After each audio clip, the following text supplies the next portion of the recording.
Bonjour chers élèves, aujourd'hui on va terminer ce qu'on a commencé, notre cours, les vecteurs de l'espace. Troisième partie, on va rappeler ce qu'on a fait pour la deuxième partie.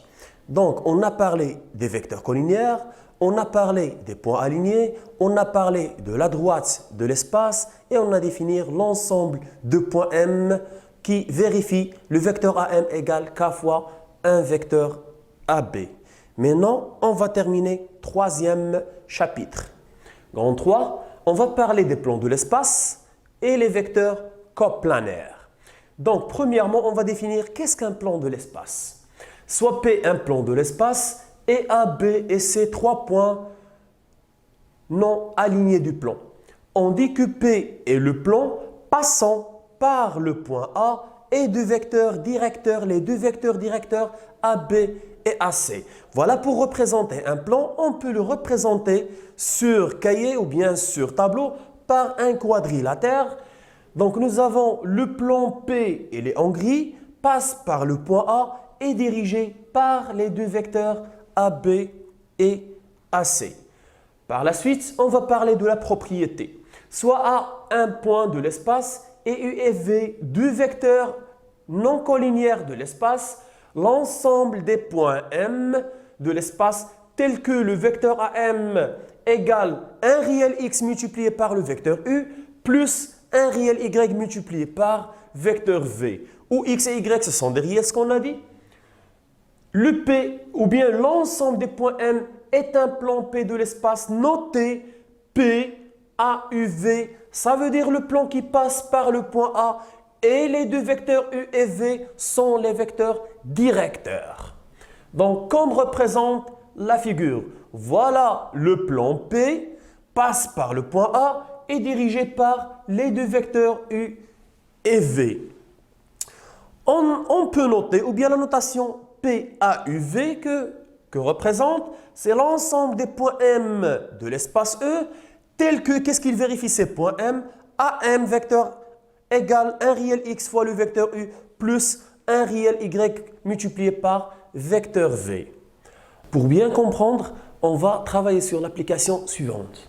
Soit A, soit B, C, D, trois points non alignés de l'espace E. Et soit le couple X et Y des réels appartient à R carré, ça veut dire X et Y, ce sont les deux réels. Déterminer l'ensemble des points M tel que, qu'est-ce qu'il vérifie cet ensemble? X réel multiplié par vecteur MB plus Y réel multiplié par vecteur MC moins X fois MD plus Y plus 1 multiplié par vecteur DM égale vecteur nul.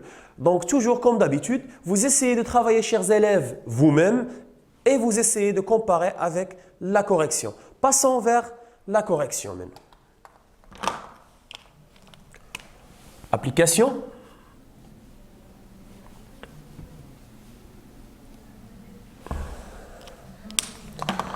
Nous avons B, C et D, trois points de l'espace E. Le point M, tel que, qu'est-ce qu'il vérifie? X MB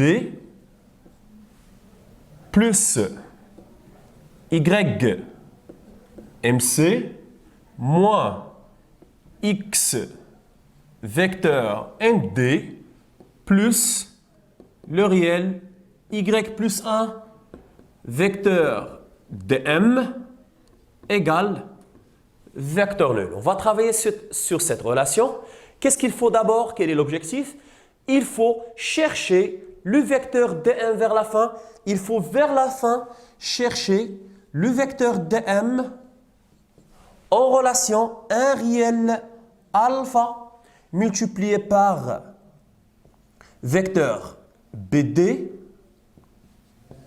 plus un réel quelconque bêta multiplié par un vecteur CD. Donc si on peut rencontrer cette relation, donc c'est notre objectif. On a pu atteindre notre objectif.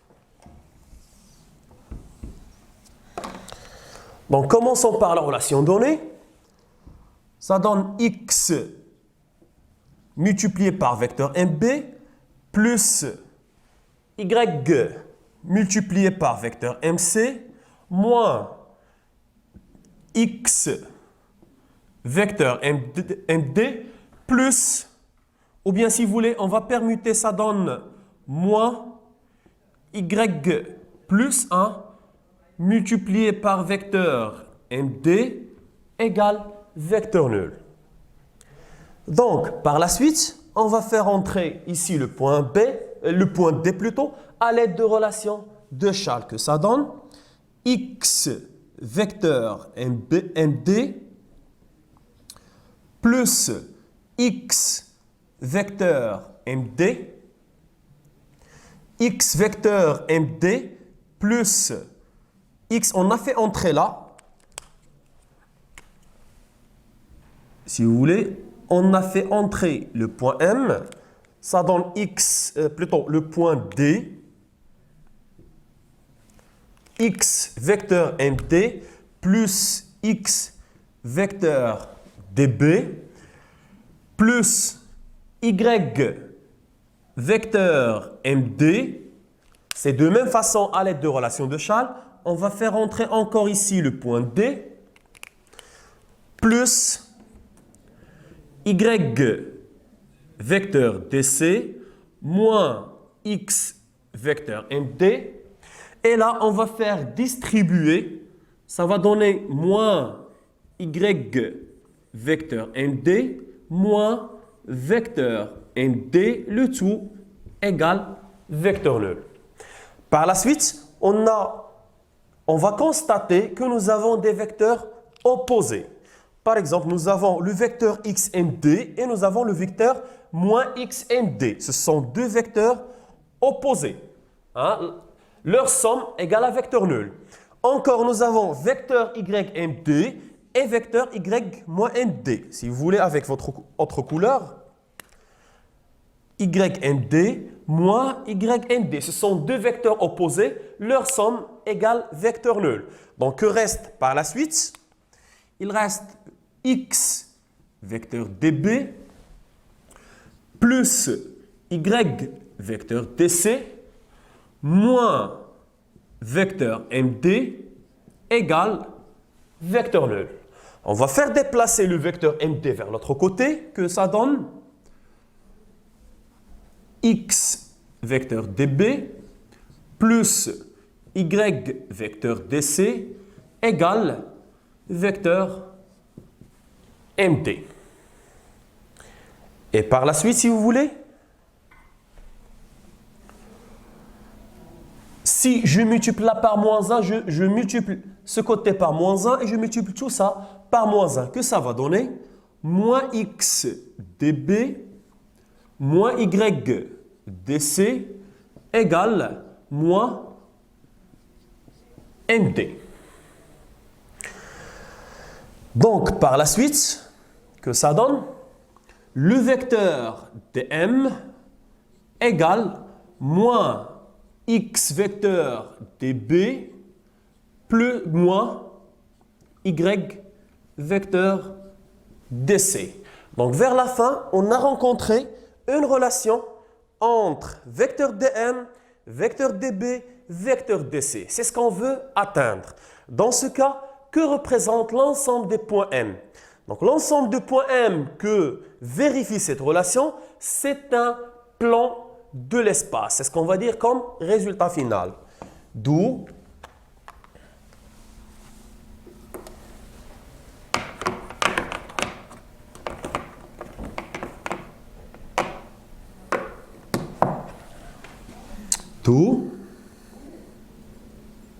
l'ensemble des points M est un plan de l'espace.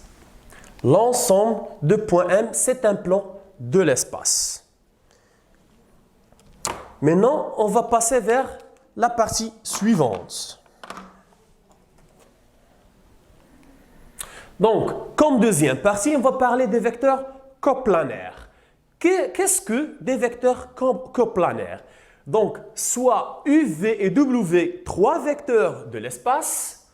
UV et W sont coplanaires quand est-ce s'il existe 4 points A, B, C, D tels que U égale AB, V égale AC et W égale AD. De telle façon, ces 4 points sont coplanaires.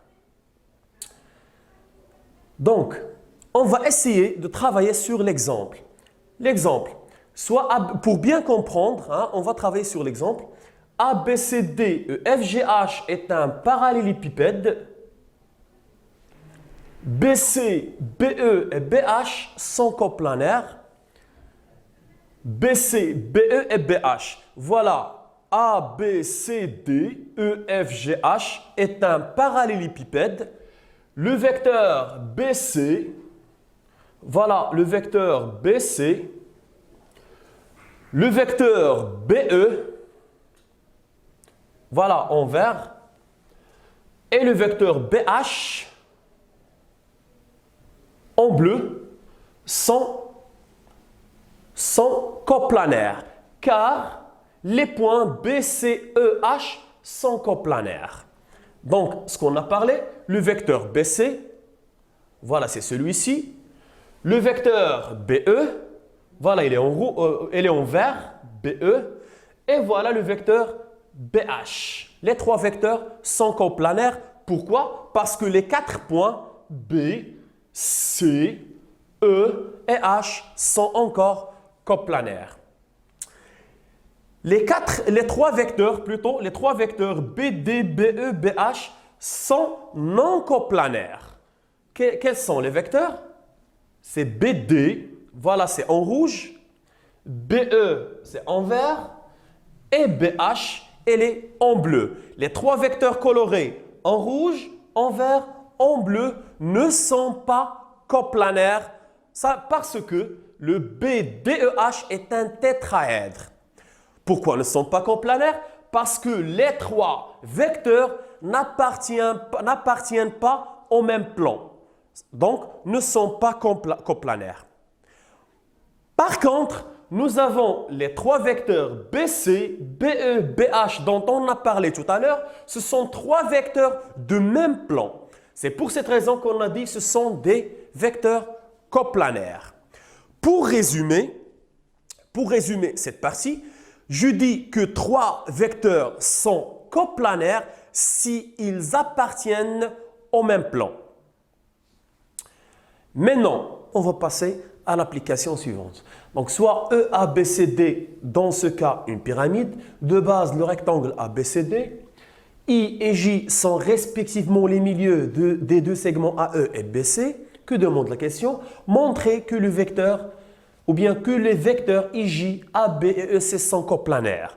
Pour répondre à cette question, il faut chercher une relation entre les trois vecteurs. Donc, comme toujours, comme d'habitude, vous essayez de répondre vous-même, chers élèves, avant de commencer ou bien avant de comparer avec la solution. Pour répondre à la question de la géométrie, il faut d'abord la figure. Donc, on va travailler sur la figure suivante.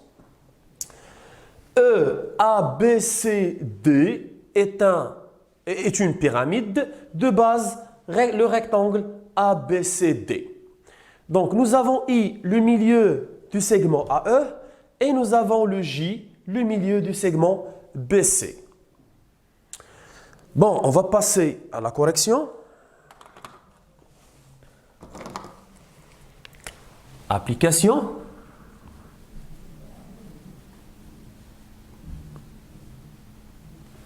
La question demande de démontrer que les trois vecteurs sont coplanaires, donc il faut chercher une relation entre les trois. Vous pouvez commencer par n'importe quel vecteur.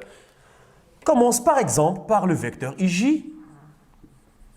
On essaie de faire apparaître le vecteur AB et le vecteur EC. Donc IJ égale vecteur IA plus vecteur AB plus vecteur BJ. Donc, en utilisant la relation de Schall, deux fois, on va faire entrer le point B. Par la suite, on va faire entrer le point A et on aura la somme des vecteurs IA plus AB plus BJ. On va essayer de travailler encore avec le vecteur IJ, mais dans ce cas, on va faire apparaître le vecteur EC. Le vecteur IJ, si je fais entrer le ESC, ça donne IE plus vecteur EC plus vecteur CJ. Donc, on a utilisé IJ pour faire apparaître le vecteur AB. Et on a utilisé encore le vecteur IJ pour faire apparaître EC, toujours en utilisant la relation de Schall. Bon, par la suite, on va essayer de travailler avec les deux relations en faisant la somme des deux relations. Si je fais la somme, comme première partie, IJ plus IJ, ça donne 2IJ égale IA plus AB plus BJ plus vecteur IE plus vecteur EC plus encore le vecteur CJ. Donc, on va essayer d'organiser. On a besoin du vecteur AB et on a besoin encore du vecteur EC. On va garder 2IJ, ça donne vecteur AB plus vecteur EC plus vecteur IA plus vecteur IE plus vecteur PJ plus vecteur CJ. Jusqu'à maintenant, on n'a pas utilisé les données sauf la relation de G, IJ en fonction de AB et IJ en fonction de ici. Parmi les données, nous avons des informations. Nous avons le I et le milieu de segment AE et nous avons le point J, le milieu de segment BC. Sur le schéma ou bien sur la figure, I est milieu de AE et nous avons le J, le milieu de BC. Donc, la somme des deux vecteurs IA plus vecteur IA plus vecteur IE, vecteur IA plus vecteur IE, ce sont deux vecteurs opposés mais sont les deux avec même norme. Donc la somme de ces deux vecteurs égale vecteur nul. Encore, si on prend vecteur BJ et vecteur CJ, nous avons J et le milieu du segment BC. Donc le vecteur BJ dans ce sens et le vecteur CJ dans le sens opposé et ils ont même norme. Donc la somme de ces deux vecteurs encore, ça donne vecteur nul. Donc que reste par la suite? 2IJ égale vecteur AB plus vecteur EC plus vecteur nul plus encore un autre vecteur nul. Par la suite, 2IJ reste que la somme des deux vecteurs AB et EC. On cherche le vecteur IJ. Le vecteur IJ égale 1 demi vecteur AB plus 1 demi vecteur EC. Et voilà ce qu'on a dit tout à l'heure, on cherche une relation entre vecteur IJ, vecteur AB et vecteur EC. Puisqu'on a rencontré la relation, vers la fin, on peut dire que d'où les vecteurs IJ, AB et EC sont coplanaires. Les trois vecteurs sont coplanaires. Jusqu'à là maintenant, chers élèves, on a terminé notre cours. Merci pour votre attention.